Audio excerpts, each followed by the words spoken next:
Bonjour tout le monde, bienvenue sur New Forest Astrologie. À nouveau, j'espère que tout va bien pour vous. Nous voilà déjà ensemble pour parler de la prochaine nouvelle lune qui aura lieu le 16 août dans le signe du Lion à 23 degrés. Et ce sera le moment de démarrer un nouveau cycle dans ce signe. Et on va voir que ce sera un moment important cet été. Et ce mois d'août, de toute façon, est important. Il nous offre en plus 2 pleines lunes et une nouvelle lune. Alors, avant de commencer, si vous avez des planètes dans le 3e décan du Lion, mais aussi dans les 2 autres décans des signes de feu, c'est-à-dire Sagittaire et Bélier, ce sera un moment particulièrement créatif car ces signes se trouveront en trigone avec la nouvelle lune. Et un trigone crée un mouvement d'élan, c'est comme une hélice en fait. Et puis si vous avez des planètes fin Taureau, fin Scorpion, ces planètes, elles seront en carré à la nouvelle lune et devraient aussi être mises à contribution par cette nouvelle lune. De même, si vous avez des planètes fin Verseau, fin Lion, donc en opposition, vous aurez besoin de trouver un équilibre sur cet axe. D'ailleurs, dans le dernier audio, j'avais parlé des thèmes de l'axe Lion-Verseau et qui nous parle, donc c'est un axe qui nous parle, c'est moi et les autres, dans le sens c'est l'ego personnel versus l'ego collectif.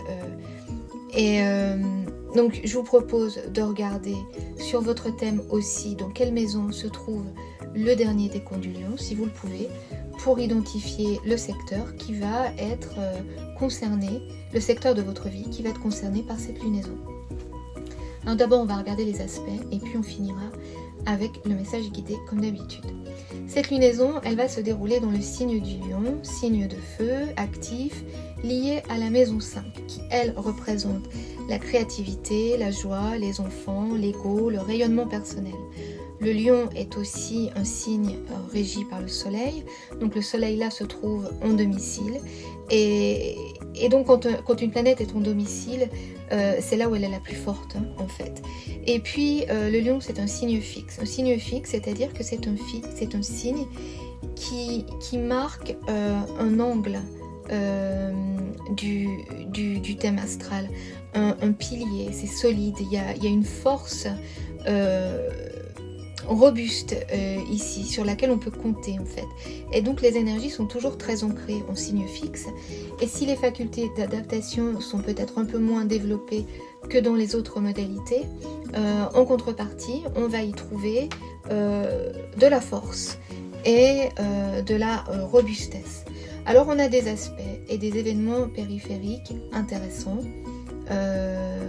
Et je vais vous les énumérer et puis ensuite je vous donnerai l'interprétation. Alors d'abord on a Vénus, la star de l'été, conjointe à la nouvelle lune avec 5 degrés d'écart, toujours en mode rétrograde. On a le nœud nord à 26 degrés en bélier qui fait trigone à la nouvelle lune, alors que le maître du bélier, Mars, se trouve à 22 degrés en vierge, conjoint à Neptune à 19 degrés, à Mercure à 19 degrés, qui lui passera en mode stationnaire, donc en fait il va s'arrêter, il va faire une pause le 19 avant de rétrograder, donc de repartir en arrière jusqu'à la mi-septembre. Mars et Mercure sont tous deux en quinconce au nœud nord et aussi en opposition à Neptune rétrograde à 27 degrés en Poisson. Uranus fait carré à la nouvelle lune et bientôt, et il a fait aussi carré il y a pas longtemps à Vénus, il est toujours en carré d'ailleurs, pas exact, mais il y a toujours un aspect de carré. Et on a aussi un trigone avec les signes de terre entre Pluton rétrograde à 28 degrés en Capricorne, Uranus à 23 degrés en Taureau et Mars en Vierge à 22 degrés. Donc on voit que tous les derniers décans des signes de terre sont impliqués en fait sur ce thème. Et si vous avez des placements dans les derniers décans des signes de terre, ils seront donc concernés parce qu'ils vont faire partie prenante de ce triangle dynamique. Jupiter est à 14 degrés en taureau, il est aussi stationnaire, je ne sais plus si je l'ai dit, et à partir le jour d'après. Donc il forme aussi un carré, il va former un carré à la nouvelle lune. Et la première impression ici, c'est qu'en dépit d'un certain nombre d'aspects, il y a comme une inertie latente avec toutes ces rétrogradations actives déjà, et puis celles qui sont sur le point de se mettre en place. Et puis il y a toujours ce carré Vénus-Uranus un peu dans le fond. Moi, je trouve que ça donne quand même un sentiment de quelque chose qui est sur le point d'arriver, mais on n'est pas trop sûr. Il y a quand même une incertitude, je trouve, dans les énergies. En tout cas, il y a une attente, je dirais. Alors, qu'est-ce que tous ces aspects nous disent? Parce que là, je vous ai quand même donné toute une liste. Eh bien, on le sait, Vénus rétrograde en Lion, c'est la star de l'été, qui nous demande de faire un retour sur nous-mêmes pour explorer ce qui est vrai en nous. Elle nous demande de mettre l'ego de côté et d'écouter notre cœur. Parce que si nous parvenons à nous connecter à nos valeurs profondes, et véritable, à notre volonté vraie, ce qui nous anime, ce qui nous fait lever le matin, nous pouvons nous sentir pleinement vivants et on peut s'aligner avec notre raison d'être. Donc pour nous aider dans ce travail, Vénus vient de faire une conjonction avec le Soleil. Elle a fait un quasimi le 13 août, c'est-à-dire elle est venue se purifier au cœur même du Soleil en Lion, dont ce signe qui déjà, en tant que signe fixe, représente une des pierres angulaires de notre thème et donc de notre plan de vie. Ce quasimi, symboliquement, représente une étape purificatrice. C'est un dépouillement qui nous permet de nous alléger, de gagner en lucidité, en maturité, pour nous préparer à notre plus grand rôle, devenir nous-mêmes. Et de toute façon, c'est le travail de notre vie, hein, car c'est tout ce que nous garderons au final. Vénus, en fait, représente les richesses et les biens, mais tout cet aspect de Vénus est illusoire, en fait. À la fin, on ne garde que ce qui est vrai. Et je dirais que pour utiliser la métaphore cinématographique, c'est le moment de revoir le casting de sa vie pour cette nouvelle lune et de redistribuer les rôles. J'espère qu'après ce quasimi, pour la plupart d'entre nous, on aura un sentiment de lucidité, de clarté par rapport à qui fait quoi dans nos vies et de se demander, nous, si dans ce signe du lion, qui est un signe de visibilité, de représentation, de mise en scène du soi, si on est à la bonne place et si on joue le bon rôle. Alors, j'ai trouvé drôle de voir pendant cet été de Vénus rétrograde, il y a eu 2 succès cinématographiques énormes qui font écho aux énergies cosmiques et au travail à accomplir. Alors bien sûr, c'est les 2 films de l'été, Oppenheimer et Barbie, qui tous deux, alors je ne sais pas si vous les avez vus et si vous serez d'accord avec moi, mais tous deux illustrent des facettes de Vénus rétrograde en Lion. Alors on a des personnages avec des égos très forts, mais en fait qui vont se faire passer à la moulinette, et ce sont des histoires où les personnages partent à la recherche d'eux-mêmes, ou en tout cas ils y sont forcés, mais toutefois ils sont soumis au conditionnement et aux limitations de leur environnement. Et ça, je vous en parlais la dernière fois, dans le dernier audio. Et dans le contexte d'un été avec Vénus rétrograde au carré d'Uranus et de Jupiter, en fait, on nous dit qu'on ne peut plus vivre en circuit fermé, avec un mode de vie complètement dédié, ou trop en tout cas, à la satisfaction personnelle, à l'autogratification, et que chaque acte individuel a des conséquences collectives. Donc, cet été, c'est un moment de prise de conscience, voulu ou forcé, avec aussi des remontées, des retours inattendus du passé pour certains d'entre nous, qui nous obligent à nous poser les questions essentielles. Du coup, Vénus rétrograde, elle nous permet de réévaluer nos engagements, notre façon de vivre, et d'être le plus honnête possible envers nous-mêmes, en nous posant des questions essentielles pour comprendre ce qui est vraiment important pour soi, et ensuite recalibrer, nous repositionner. Il y a de la réorganisation dans l'air sur ce thème. Alors, changement de recalibrage, repositionnement, je dirais que ça implique un changement de perspective. Et c'est ce que va nous donner Saturne rétrograde en Poisson. Alors Saturne là, Saturne qui représente les limites, hein, les structures de notre existence, je dirais il est un peu le mettre en scène de notre vie ici. Lui, il voit la pièce dans son ensemble, il a une vision globale, on est en Poisson, c'est le signe de l'infiniment grand, du collectif. Et Saturne en plus, il est dans le même signe que Neptune rétrograde. Neptune, on pourrait dire que ça va être le directeur artistique extraordinaire ici.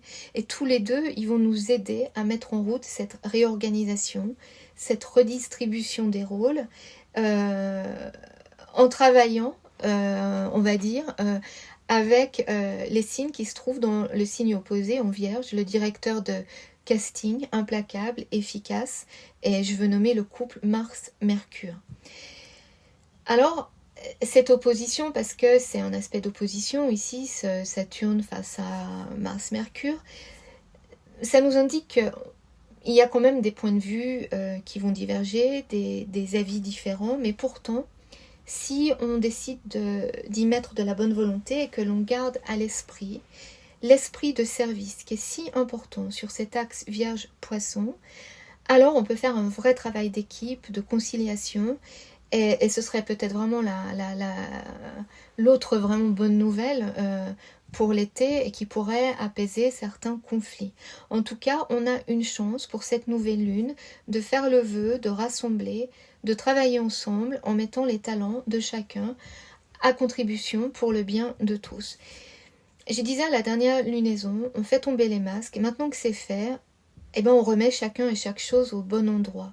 Les points sur les i, mais en douceur, parce que en douceur et élégance, parce qu'on a Balance, qui est à l'ascendant de ce thème, et puis qui peut aussi mitiger les effets un peu trop spéciaux, on va dire, un peu trop abrupts du carré Uranus à la nouvelle lune. Les énergies de cette nouvelle lune devraient nous permettre de nous orienter au mieux pour la rentrée qui s'approche déjà. Et le trigone de la nouvelle lune au nord nous montre la bonne voie en nous donnant plus d'aplomb et plus de confiance en nous. De plus, on a aussi Vénus rétrograde qui fait trigone à Chiron, lui aussi en bélier à 19 degrés. Et ça, c'est un peu comme du baume sur le cœur de notre amour-propre et qui nous donne une plus grande capacité d'autonomie en nous donnant un regain de confiance en l'avenir. Et puis ce trigone, Pluton rétrograde, Uranus, Mars en signe de terre, lui nous signale que les énergies de transformation, elles sont concrètes, elles sont en action et que les efforts ne sont jamais vains. C'est sûr que si on travaille à quelque chose, on récolte toujours le fruit de nos efforts. Et donc il faut jamais désespérer.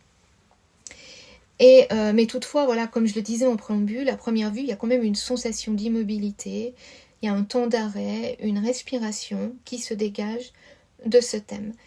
Et je trouve intéressant que le degré de Sabian, sur lequel se trouve la nouvelle lune, eh bien, il nous parle de la nécessité de délaisser les apparences, de revenir à soi, de l'importance de nous reconnecter à notre spiritualité. Et ça parle c'est cette sensation-là, ce temps d'arrêt, cette pause en fait, de retour à soi. Donc c'est aussi un écho au message de cette Vénus rétrograde en Lion, qui à travers son périple, dont ce signe du Lion et sa fusion avec l'astre solaire, le Casimir qu'elle vient de faire, elle nous offre une renaissance, elle nous rapproche de ce qui est essentiel pour nous. Et ça va être la conclusion en fait de cette interprétation. Je vais vous donner le message guidé tiré une fois de plus des dialogues avec l'ange qui vient joliment clore cet audio de la nouvelle lune et je vais vous le lire. La pierre est enlevée, la matière est transfigurée, un nouveau corps, son poids est donné. Il n'y a plus de mort, il n'y a plus de rupture, mais transfiguration. Alors voilà, je vous parlais au début de la nécessité de se dépouiller, de se purifier pour ne garder que l'essentiel. Et on termine avec un message qui nous parle de l'éternité au-delà de la matière.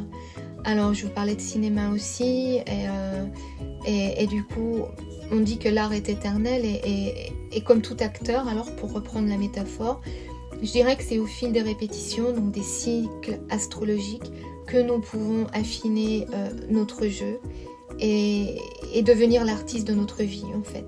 Donc c'est une nouvelle lune de reconnexion spirituelle, un huis clos à la lueur de notre âme et je vous souhaite une très belle nouvelle lune et je vous dis à très bientôt. Merci encore de votre écoute et de vos likes et de vos abonnements bien sûr. À très bientôt.